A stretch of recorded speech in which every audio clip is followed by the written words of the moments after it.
Hello, all you hardcore boxing fans out there. How you doing? Biggest job in sport. I say the things on here that nobody dare say. For those of you that have jumped onto Porky's International YouTube, my other channel, thank you very much for liking and subscribing and sharing the stuff on there. Our sponsors, Human Nutrients, link is pinned up in the comment section on this video. Right. Sunday dinner time. Piggys Sunday sermon, eh? I thought I might as well do a Sunday sermon, eh? Everybody else seems to do them, don't they?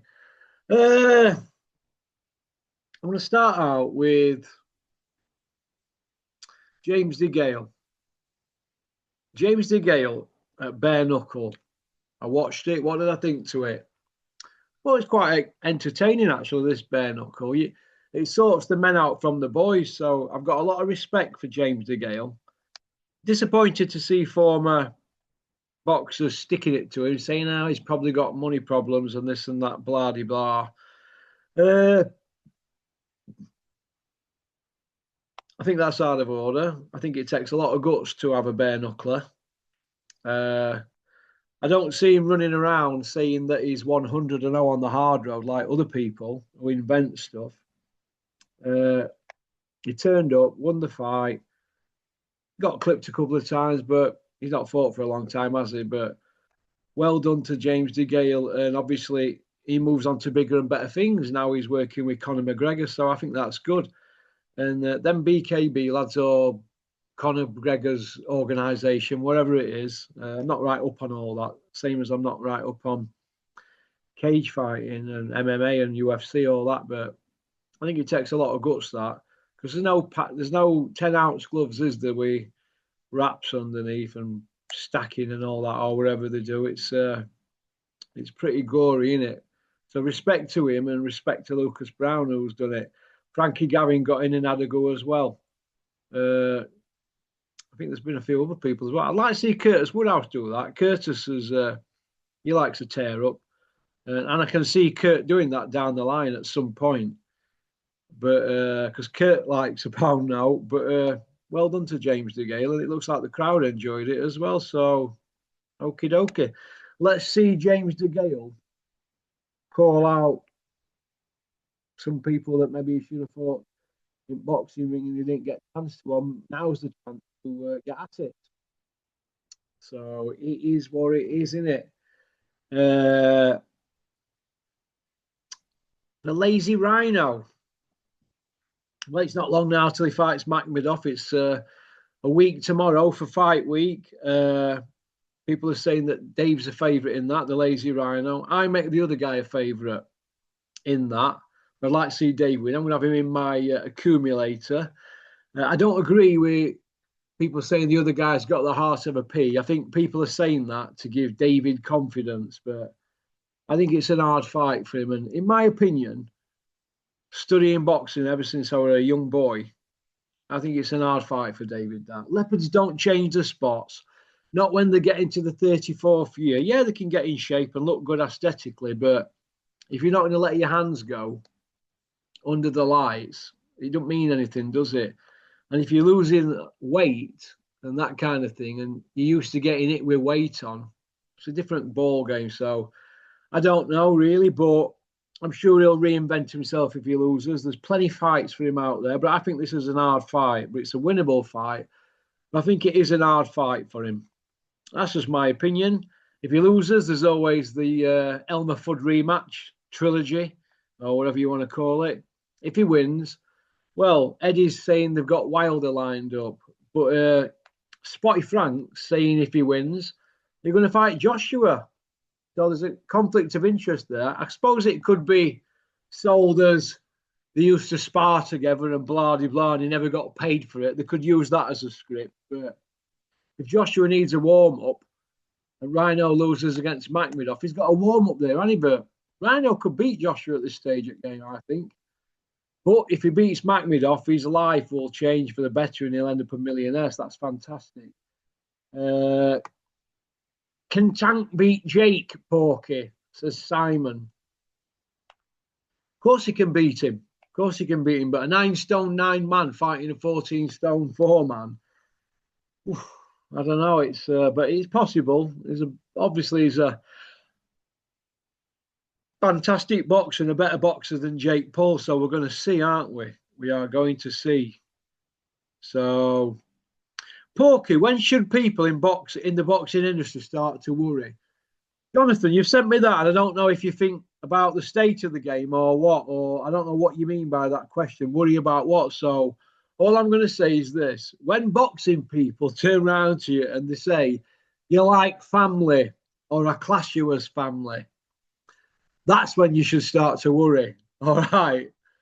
Do you know what I mean? Because when people you know or friends start saying you're family, that's when I always think, oh, a bit worrying this here, a bit worrying, because it usually means that you're doing something for that person. So it is what it is. But that's when I start to worry, when people say, you're like my family. Or, you know, when you're really, really good friends with people and they introduce you to someone and they introduce you as your cousin and they're no relation, that's when you need to worry. So that's my answer to that one, Jonathan. So, okie dokie.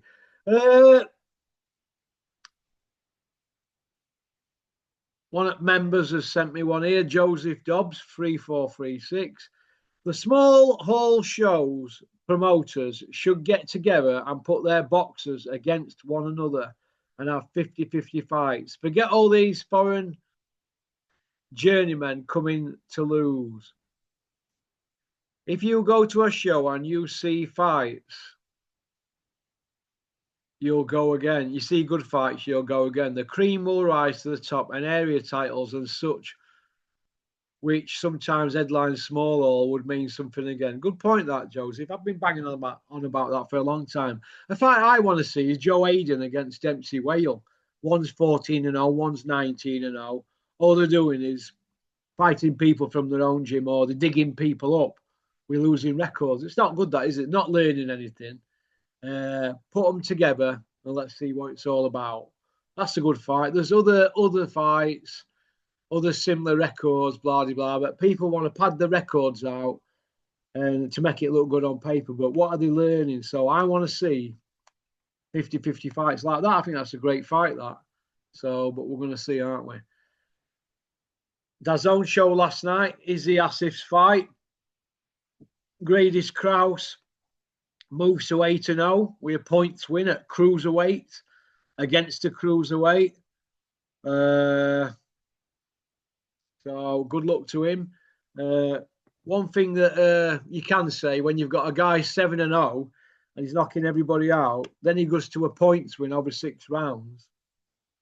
You can say what these teams said. Oh, we needed the rounds. We needed the rounds. Look, when you've been knocking everybody out, right, and you're 7-0, you want to keep that run going till you get like Nigel Benn, 22-0, don't you? Or Joshua, he were on a run, wasn't he, until he ran into Parker. So that's how I look at it. So I don't want to hear stories from his team about, well, we needed the rounds. No, that means you couldn't get him out there. But if you're a light heavyweight and you're fighting somebody who's a cruiserweight and you're carrying 22 pound more on your body than you normally would when you get in the ring.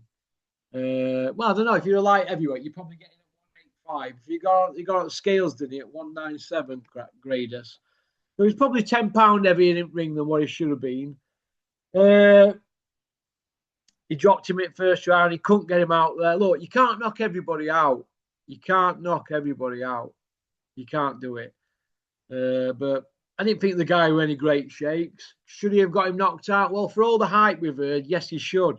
But it don't work like that. Some people come to survive and blah, blah, blah. And obviously, Gradis is a banger. So they're way off fighting for titles, way off. We've got a lot to learn, 24-year-old. But he'll be brought on slowly, hopefully. So, okie dokie. One thing we did learn from last night is that Yui, Fists of Fury, is back in November. So he's just had keyhole surgery on his knee. Oh, it's a new one, isn't it? I've not heard that one before. I thought he had hand surgery. I don't know. It's keyhole surgery on his knee now.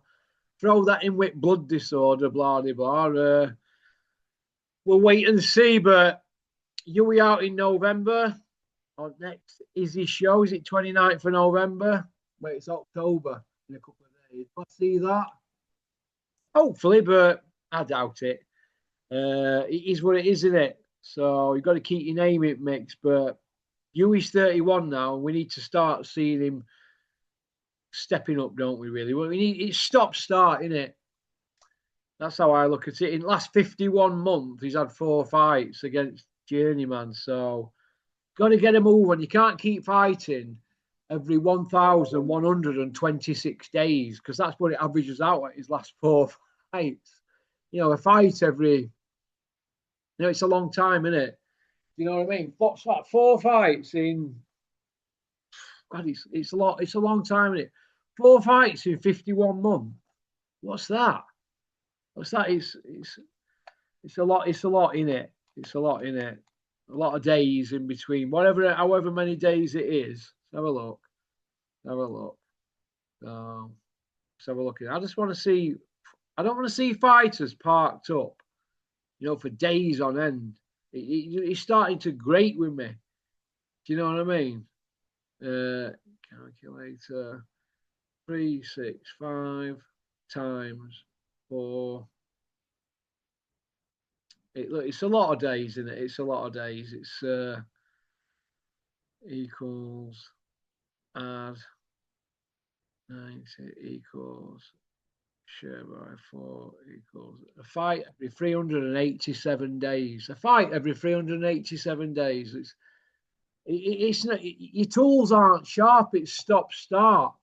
Maybe they need to start looking at Yui's training regime. If you're fighting like that, it's not good, is it? 4 fights in 4 years, 3 months. That's not good, that. Your tools aren't sharp and you can't get it mixed. You can't be let off the leash. You can just fight journeymen and that to keep you to try and find your way back, and you're battling it constantly. I just think that Yui's missed the boat now, and I just think it's a crying shame for a world junior gold medalist. I do, honestly, and I've said it before and I'll say it again. I think his team needs to have a good look at themselves, what they're doing, how are they training, and what is he doing outside of boxing? I don't know, but I just think it's a waste. I just think it's a waste. But what can you do? There's other things going on in the world, isn't there? But Yui's 2 years younger than the White Rhino, so there's still time, isn't there? But how much longer can they give him? So it is what it is. Eddie Hills. Maybe might want to put him in with Joshua if Joshua needs a tick-over fight. I don't know. But it is what it is. So, okie dokie.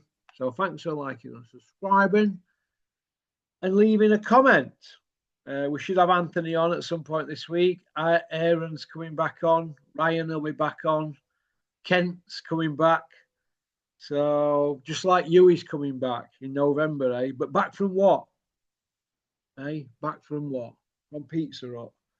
Okie dokie. Go on, peace out. Don't forget to like and subscribe and leave a comment. Thank you for sharing the videos as well and clicking on the link from Human Nutrients, our sponsors. Go on, booyaka.